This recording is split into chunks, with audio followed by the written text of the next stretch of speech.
Bapak yang terhormat ICR, yang saya muliakan para hadirin yang hadir di sini. Saya adalah bacaleg yang paling cantik hari ini.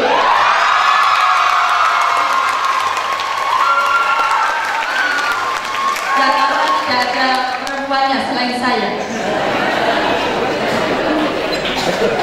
Jadi dan itu termasuk foto saya yang cantik.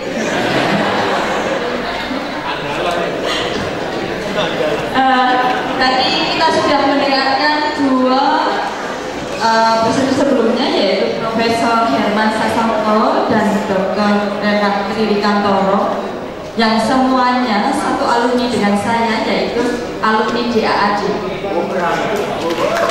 Jadi kami bertiga saat ini perang untuk memberikan program yang terbaik. Betul tadi kata Pak Herman, saya tadi pagi ditanya, Bu Irmina siap? Siap.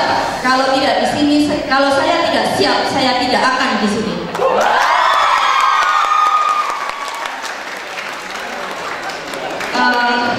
Jadi Bapak dan Ibu mungkin ada yang belum kenal dengan saya. Saya pertama memperkenalkan diri. Ya, nama saya Irmina Kris Murwani.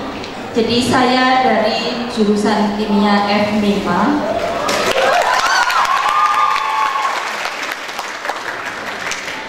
Dan saya akan memberikan sedikit mengenai pengalaman studi saya.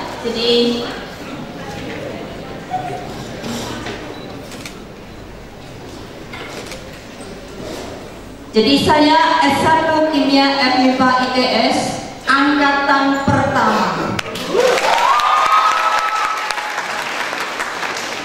Kemudian, jadi sejarah itu menyatakan bahwa nama saya memang cocok dengan saya. Jadi kalau dulu saya tanya almarhum bapak saya, mengapa saya diberi nama Murwani? Bapak saya berharap Murwani artinya, karena bapak saya orang Jawa dari Klaten, sehingga dia iso melantasi kabeh, jadi dapat menyelesaikan segala-galanya. Doa dari orang tua saya. Tapi kemudian dengan perjalanan hidup saya, jadi ada juga dosen soshum, kalau tidak salah namanya Pak Heri, yang juga ngeramesi nama saya. Murwani artinya yang mengawali. Jadi saya adalah perintis. Jadi kalau dari sejarah saya memang merintis di beberapa tempat. Dan ini saya akan merintis sebagai rektor wanita yang pertama.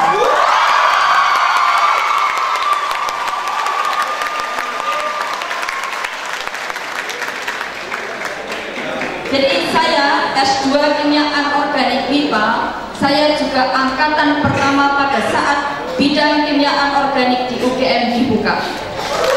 Kemudian saya lanjutkan. Jadi saya adalah dosen pertama dengan beasiswa DAAD dari jurusan kimia. Dan saya mendapatkan predikat magna cum laude. Dan saya juga profesor wanita pertama dari jurusan kimia MIPA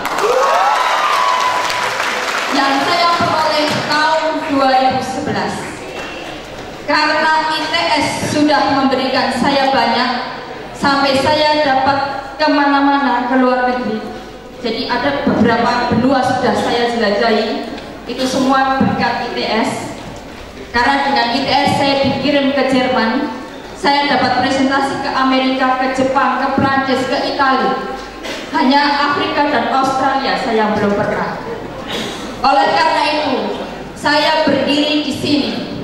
Saya ingin mengabdikan tenaga dan pikiran saya sepenuhnya untuk ITS.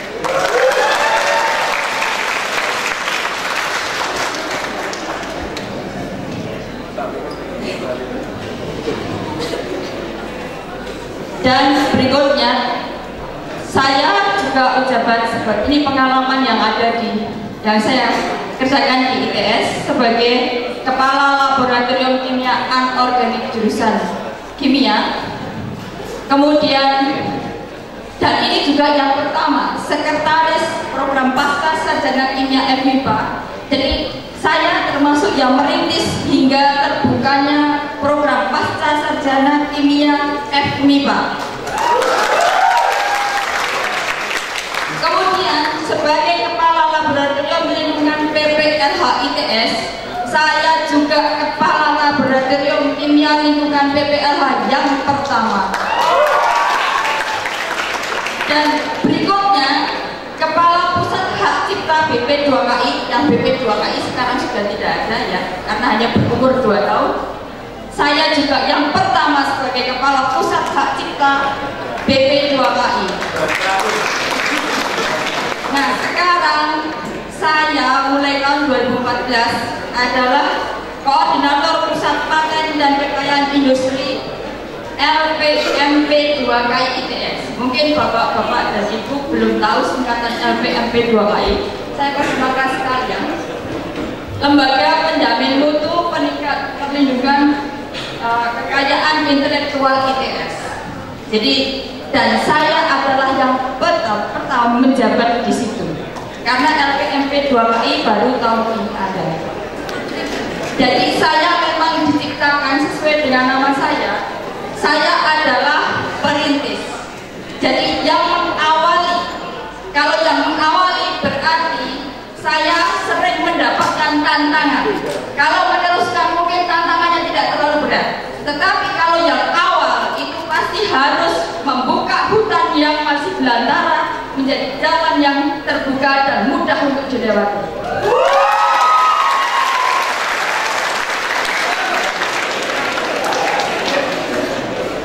Kita tahu persis visi misi ITS menjadi perguruan tinggi dengan reputasi internasional dalam ilmu pengetahuan, teknologi, seni, terutama yang menunjang industri dan kelautan yang berwawasan lingkungan. Isu strategis yang sudah disusun oleh bapak-bapak pendahulu yaitu Research World Class University. Jadi ini yang saya tulis yang paling penting. Kemudian Community Development Outreach, kemudian Revenue Generator dan Quality Control. Nah, program yang saya buat yaitu berhubungan dengan isu tersebut. Nah, ini memang kosong di tabel itu, tabel hijau itu isinya program-program yang ada di situ. Jadi banyak yang dikerjakan di situ. Kemudian di situ 4 isu strategis. Kemudian ada belajar mengajar, riset APMAS, manajemen dan organisasi, sustainable development. Semuanya menuju ke visi dan misi ITS. Sehingga program yang dijalankan disinkronkan dengan isu strategis. Sehingga misi dan misi akan tercapai. Jadi saya ambil satu-satu, saya peroleh dari tabel tersebut. Untuk program research atau World Class University, jadi di situ sebenarnya belajar mengajar ada beberapa kurikulum yang disesuaikan dengan kebutuhan global. Kebutuhan global dengan tujuan agar alumni ITS dipercaya sampai di mana-mana, sehingga dia dapat bekerja di mana-mana dan diakui kualitasnya. Kemudian proses belajar mengajarnya pun jadi disesuaikan dengan standar internasional. Kemudian riset dan APMAS, jadi dengan peningkatan kualitas dosen mengajar melalui riset dan kerjasama dengan pihak luar. Kemudian riset iptek yang dapat merangkul masyarakat dan dapat diaplikasikan dalam masyarakat. Untuk manajemen penataan SDM, tempat yang sesuai, peningkatan kualitas SDM yang disesuaikan dengan OTK. Kemudian keteraturan penerimaan SDM agar tidak sampai terjadi kekosongan pada tahun generasi tertentu. Kemudian yang harus dikembangkan berikutnya adalah sosiologi dan ekologi. Nah, ini saya mengajak untuk menuju world class university dengan semua yang diprogramkan tadi. Di dalamnya banyak program. Saya menggunakan mobil agar jalannya cepat. Menuju ke sana tidak membutuhkan waktu yang lama. Kalau masih menggunakan gerobak mungkin lama, ya. Tapi saya inginkan agar program tersebut berjalan dengan cepat. Kemudian untuk community development atau outreach, jadi pembelajaran yang melibatkan masyarakat dan industri. Dengan demikian tidak terjadi kesenjangan. Pembelajaran yang ada di universitas dan kebetulan yang ada di industri. Kemudian riset UPMAS berdasarkan knowledge based society. Jadi ITS harus mulai membangun masyarakat ITS di mana-mana. Jadi penguatan jaringan pihak luar baik bidang pendidikan, riset dan yang lain. Jadi ITS, masyarakat ITS ada di luar Surabaya atau jadi di Indonesia atau sampai di luar negeri sekalipun. Jadi saya sebagai alumni DAAD, saya lihat bagaimana DAAD membuat jaringan sehingga penguatan di mana-mana. Nah, itu sampai sekarang, jadi sampai dalam hal pekerjaan, sampai dalam hal pengetahuan, sampai dalam hal kebutuhan industri, karena ada jaringan yang begitu kuat antar alumni DAAD sehingga dapat membantu untuk pengembangan itu.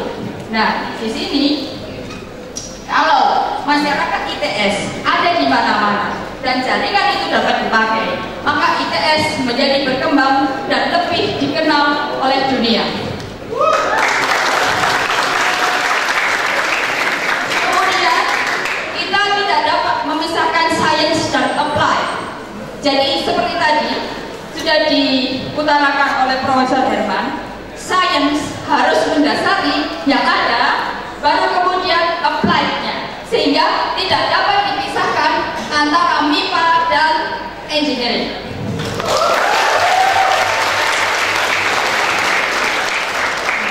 Kemudian manajemen dan organisasi pemasaran ITS, kemudian pengembangan perguruan tinggi. Jadi ini dapat diilustrasikan community development. Karena adanya community development, maka akan terbentuk masyarakat dan industri. Kemudian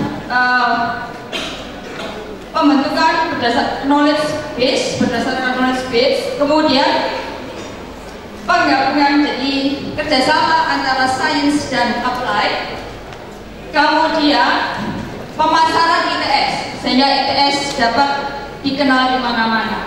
Nah, itu akan dapat tercapai jika ITS mempunyai kualitas yang tinggi.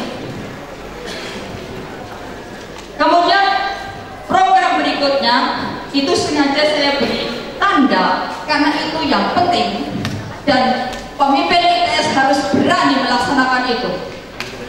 Jadi belajar mengajar ini revenue generator, jadi generator pendapatan dari ITS. Jadi ITS sebagai PTNBH meskipun baru 2 tahun kemudian, tetapi harus direncanakan dari sekarang. Belajar mengajar jadi lewat servis dan konsultan, kemudian riset inventarisasi potensi tertinggi ITS di bidang riset agar dapat dijadikan unggulan yang terfokus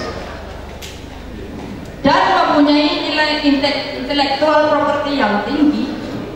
Nah, intellectual property yang tinggi akan dapat dijadikan sebagai revenue generator untuk PTNBH. Nah, yang lebih berani lagi harus dilaksanakan apabila ITS adalah PTNBH, maka kita harus berani menunjuk suatu profit atau tim profit untuk mendaya gunakan aset ITS sehingga akan diperoleh masukan yang besar, dan itu dapat dijadikan modal selanjutnya. Yang paling berani, dan ini tidak semudah membalikkan tangan, adalah kita harus berani investasi jangka panjang. Jadi itu saya salah, jadi bukan investasi tapi investasi jangka panjang.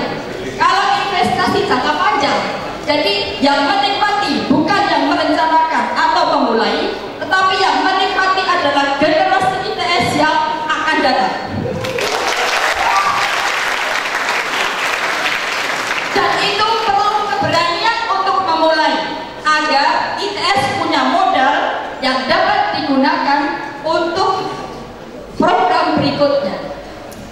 Karena program yang bagus tanpa dana tidak akan jalan. Jadi saya sebagai kepala pusat paten hanya ada dana untuk 10 paten.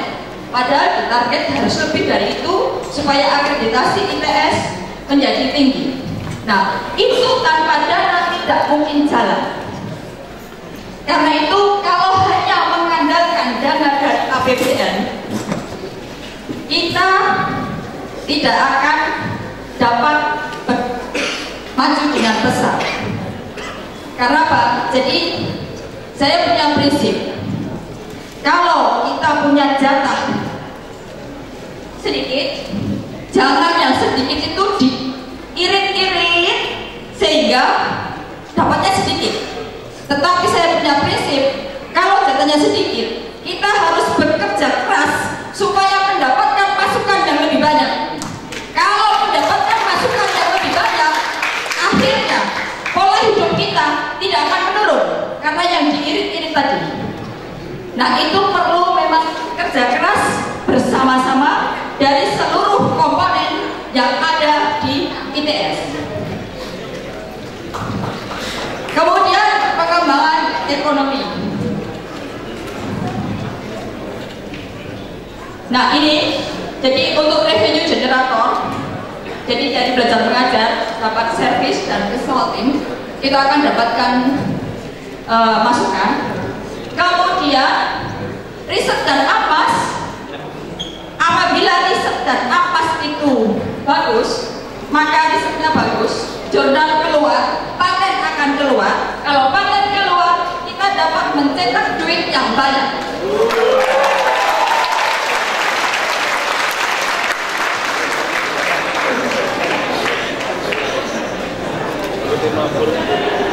Nah, ini manajemen jadi berani untuk kita meng-hire yang profit untuk menjalankan aset yang ada di ITS. Dengan sendirinya tidak boleh melanggar undang-undang yang ada. Jadi dengan undang-undang yang ada dan peraturan yang ada, maka hire seorang profit atau tim profit untuk menjalankan misalnya hotel atau oil gas company, dan ini tidak akan dapat dinikmati oleh land actor yang memulai. Tapi kalau tidak memulai dari sekarang, kapan kita akan memulai?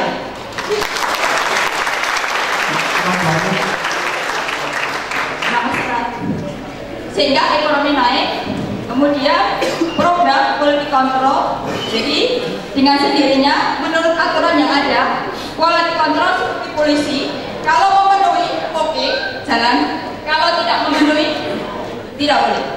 Sehingga Pak, semuanya harus menurut standar yang ada. Jadi peraturan yang ada harus dilalui dengan baik, jadi tidak akan melanggar. Yang ini saya lewati saja karena waktunya sudah habis, hampir habis. Nah, ini untuk open record dan lain tidak akan, saya akan cepat waktunya karena sudah sedikit. Nah, ini pasti seperti roda berputar, dan kesejahteraan itu merupakan efek dari kegiatan atau aktivitas kita. Kalau aktivitas kita dapat menghasilkan dana yang besar, otomatis kesejahteraan akan dapat ditingkatkan.